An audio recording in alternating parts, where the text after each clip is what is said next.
Serial वसुधा के आने वाले अपकमिंग ट्रैक में जहां पर एक तरफ देव और वसुधा ने ठान लिया है कि जब तक मासा नहीं रजामंदी देगी जब तक वो चौहान हाउस में एंट्री नहीं करेंगे और घर में रहेंगे नहीं, लेकिन वहीं पे प्रभात की वजह से वो ये चीज़ पे राजी हो जाते हैं कि वो हनुमंत के साथ सर्वेंट क्वार्टर में रह लेते हैं।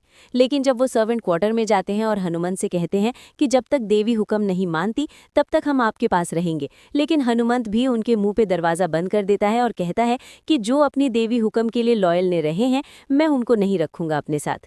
यहीं पे दोनों के मुंह पे जब गेट बंद होता है, जब कोई चारा नहीं होता और दोनों फुटपाथ पे सो जाते हैं जाके। लेकिन दोस्तों, जब प्रभात उन दोनों को सोते हुए देखता है तब उन्हें लेकर आता है चौहान हाउस और चंद्रिका के सामने हाथ पैर जोड़ता है और कहता है कि प्लीज़ इन दोनों को घर में रहने दो कुछ समय के लिए, भले ही ये मेरी हेल्थ की ध्यान रखें। और वसुधा तो वैसे भी जब इधर सर्वेंट थी जब वो मेरी हेल्थ का और दवाइयों का ध्यान रख रही थी, और तुम्हें वैसे भी काफ़ी टाइम से बिजनेस में ध्यान नहीं दे पा रही हो मेरी हेल्थ की वजह से। अब तुम्हें ही तो पूरा बिजनेस संभालना है चंद्रिका, वैसे भी काम के लिए तुम जा नहीं पा रही हो और वसुधा को तुम जब ये रिस्पॉन्सिबिलिटी थमा दोगी तो तुम आराम से काम कर पाओगी। तो इसी शर्त पे वसुधा को घर में एंट्री देने के लिए राजी हो जाती है हमारी चंद्रिका।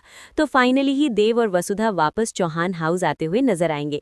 आने वाला अपकमिंग ट्रैक हमारी सारिका करने वाली है देव की बहुत बुरी इंसल्ट और मंगवाने वाली है एक केक।